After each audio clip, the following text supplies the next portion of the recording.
ikaze nanone rero ku ijambo ry'umwimerere. Tukaba tugiye gukomeza twiga igiheburayo, turebe aho twagarukiye ubushize twabonye inyuguti zirindwi za mbere.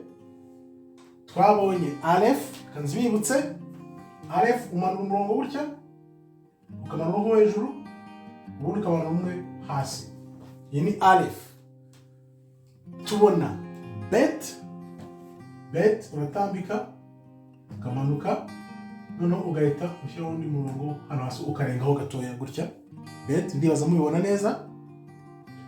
Hagakurikiraho gime umanuka umurongo umwe ukagera hasi, ugahita ushyiraho akantu kameze nk'akaguru ngira ngo urabyibuka neza. Iyi ni gime. Dalet utangira nka bet, ariko noneho ntutangire aho umurongo urangira, ukatangira hano gato ugahita umanuka ukagera hasi. Alef, bet, gimo, gimel, dalet. Ya mbere, iya kabiri, iya gatatu, iya kane. Twabonye izindi eshatu zikurikira. Hakurikiraho hey, uratambika ukamanuka, ariko noneho ukamanura undi murongo hano udakora hejuru ukagera hasi. Iyi ni hey. Hakurikiraho vav imanuka ukagera hasi nk'umurongo urutuye ukagera hasi. Ubundi na zayin nakweretse uko imeze, ijya kugira akagofero gutya, noneho ikamanuka ikagera hasi. Zayin, alef, bet, gimo, gimel, dalet, hey, vav na zayin. Izi ni zirindwi za mbere twabonye, zikaba zigira n'imibare uko ikurikirana gutya. Alef niyo ya mbere, bet ikaba iya kabiri, gimel ikaba iya gatatu, iya kane ikaba dalet, iya gatanu ikaba hey, iya gatandatu ikaba vav, iya karindwi ikaba zayin. Nuko zikurikirana: alef, bet, gimel, dalet, hey, vav, zayin. Tukaba tugiye kureba izindi zirindwi zikurikira. Noneho nze no kuziberekana none ku mashusho nk'uko nabiberetse ubushize.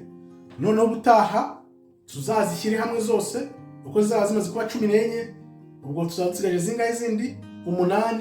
Nituzirangiza noneho tuzishyire hamwe icyarimwe zose, noneho dutangire tuzigeho ku nyirizina. Tugende rero dukomeze tuzige izikurikiyeho, noneho turebe nazo uko zandikwa. Dukomeza aho twagarukiye rero ubushize. Iya 8 tugiye kureba uyu munsi, reka tugerageze kubyandika ari binini. Hakurikiraho het, datambika ukamanuka, noneho uyu murongo ukaba ufashe hejuru. Het, uyu murongo urafashe, urabona ayitandukana na hey, yo ifite imirongo yose irafatanye kuva hasi ukazamuka ugatambika ukamanuka, bikamera nk'umuryango. Ni het. Ikurikira rero ni tet uko yandika, ushobora kumanuka ugakora nka v, none ukazamuka hejuru ugahina ugahita umanukira hasi. Niyo tet.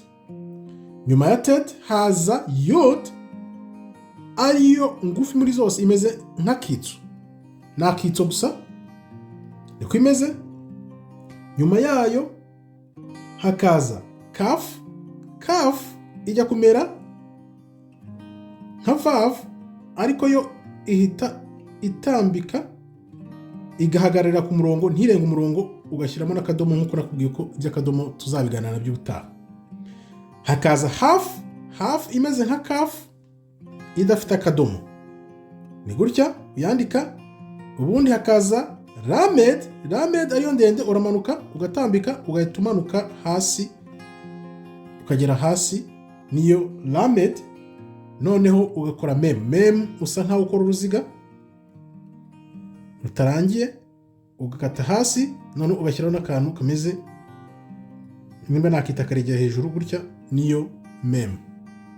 Izi rero akaba ari zo zikurikiraho: het, tet, yod, kaf, haf, lamed na mem.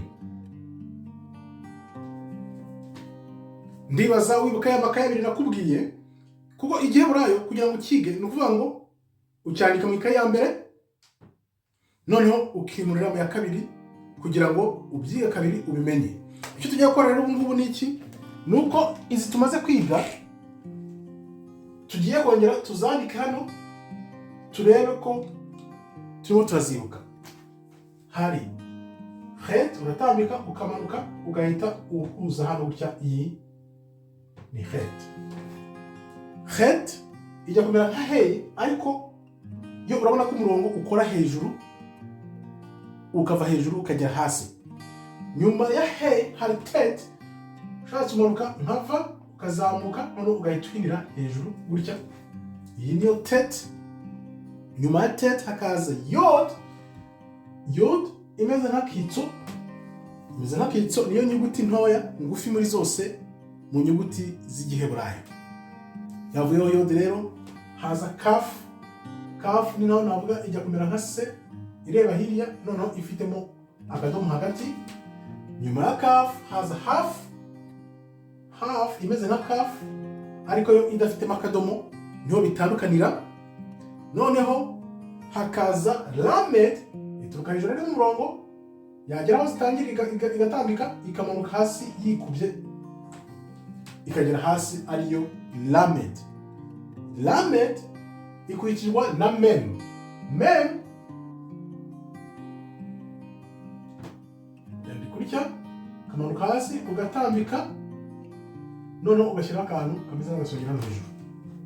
Iyi niyo mem. Het, tet, yud, kaf, haf, lamed na mem.